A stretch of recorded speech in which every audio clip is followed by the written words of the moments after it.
As an architect, I'm always interested in how we can use the context of where we're working and the types of buildings that we're creating to be able to create a sense of a neighborhood, a sense of community. And what I love about the spectrum piece is that it is of human form.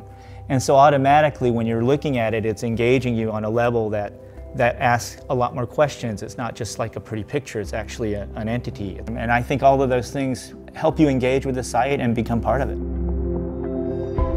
Some of the major elements that we thought about when we were designing on Vine was just the sheer size of the project. It's a full block project. And we knew that it had a very big impact on the community and the neighborhood we were going to create. So a lot of what we were thinking about was based on the context of where we were, the context of Hollywood, Sunset Boulevard, Vine being very famous. We wanted to make sure that everyone was pulled into the project and we just didn't build buildings that would block off the street, which is why we have this very nice passageway that goes through the whole block. We didn't want a building to be the first thing that you saw. We actually started with the art right on the corner of the block so that it became an entranceway like a plaza.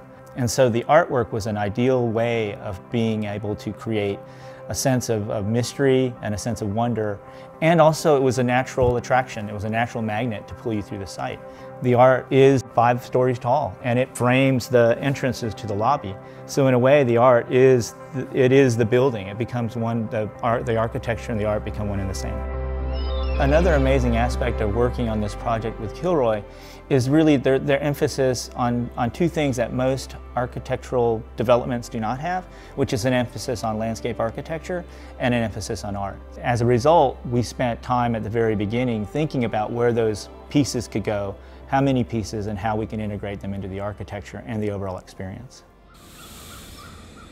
One of the most serendipitous things that happened when we started construction was when we got the main tenant into the building, they asked us to create these bridges that connected the building.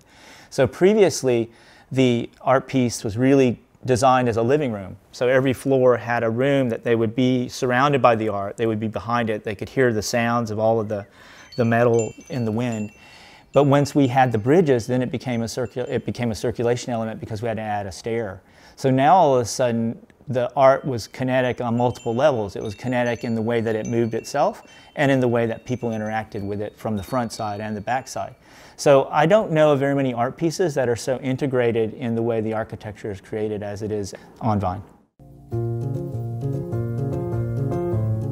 You know, one of the things that I was really surprised with in the way that this process was done was the professionalism in the art consultant and the art fabrication and the artist. I thought that collaboration was incredible. I also thought that we got these elements into the project early enough, and by that the art becomes something that really adds to the making of a place.